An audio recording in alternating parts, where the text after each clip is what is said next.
Today I'm going to share with you a video about real estate scams and serious threats, primarily for buyers, but in real estate transactions, because I want you to be vigilant during a real estate transaction. It's hyper and critically important.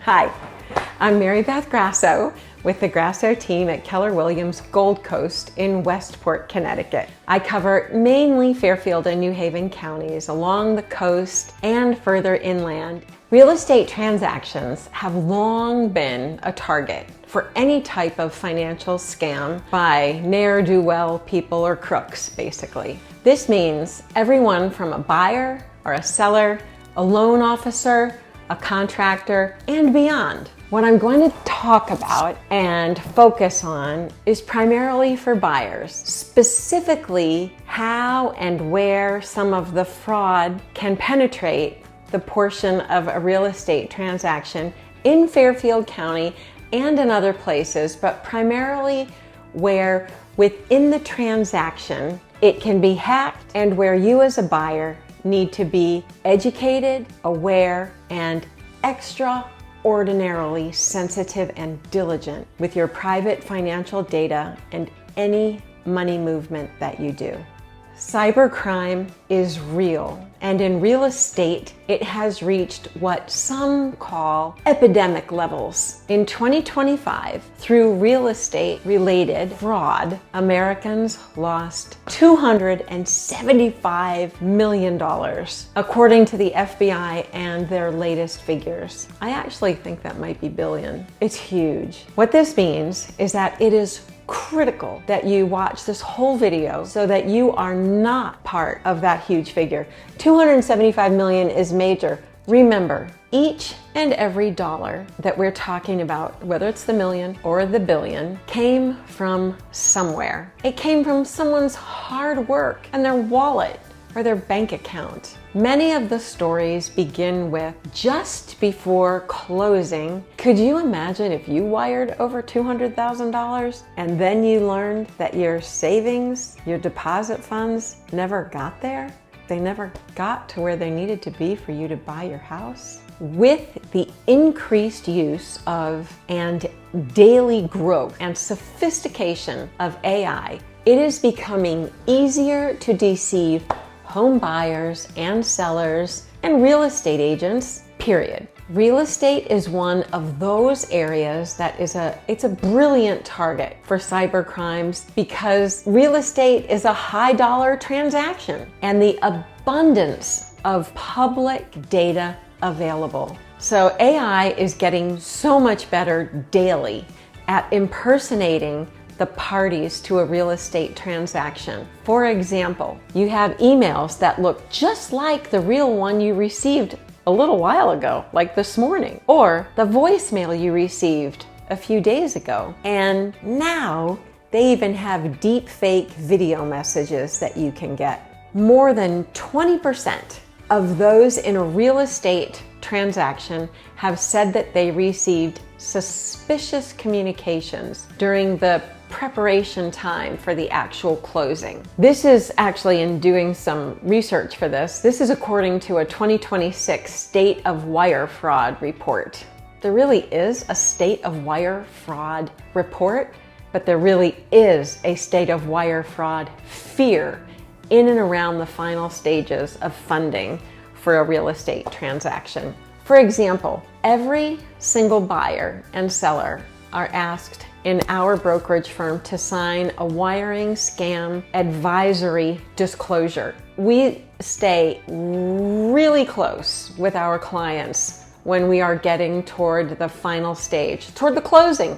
That's what we've been working for this entire time. During this stage of the transaction and all transactions, we constantly remind buyers to be extremely cautious when wiring funds. I ask them to call the attorney's office while they are standing at the bank, preparing to send the wire, preparing to sign the document. Call the attorney while at the bank to confirm those instructions before you push any buttons or hand any paperwork over to the clerk at the bank. Everybody would rather wait or have a transaction held up than have any of your hard-earned money redirected and lost. As technology and AI grows and becomes more prevalent in our daily activities, scams too are becoming more sophisticated. You might even recognize this one. Legitimate names are on an email asking you really standard and normal questions for a real estate transaction. And when you're in the middle of one,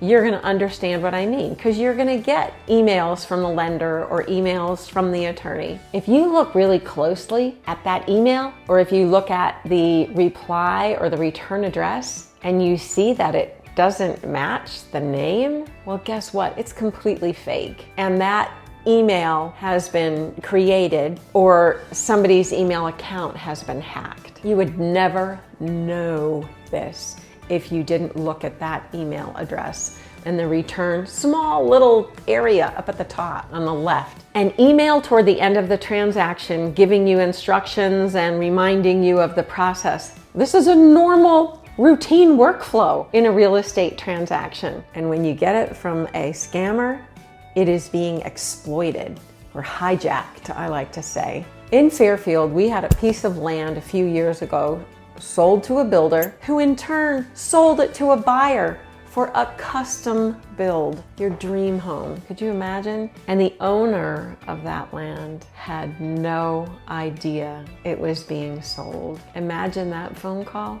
I can only imagine how terrible it must have been. Or a call that I received once was for a relatively large parcel of land in Southport where 5 homes could have been built. So I was so excited. I went to the Fairfield engineering department and I went to the zoning department, and I probably did just about 2 hours of learning work, which is important when you're working with raw land. I then called and asked the seller that we meet on Zoom, because we'd had probably 5 or 6 phone calls up until this point. I wanted to meet on Zoom to discuss moving ahead and, some of the agency arrangements and contracts that we would have. That seller went away completely. He ghosted me for good. He never returned another phone call. He never returned another email. And I would never get to see the face of the seller because he was not the owner of the land. I thought I was pretty smart that I, figured out the scoop that he was fake. Well,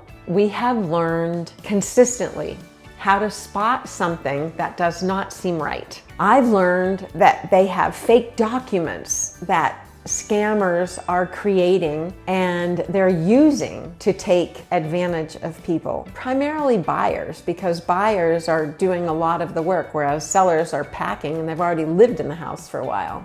Be on the lookout and do your own homework independently and validate any and all information that you're given that's provided to you. I do not want a single one of you ever to fall prey to a scammer, a scam situation, to fake contractors or vendors. Security is an integral part of any real estate transaction. For every party. There are companies that can help you be 100% sure that all things, including identity verification, secure communication, that they're all in place and as secure as possible.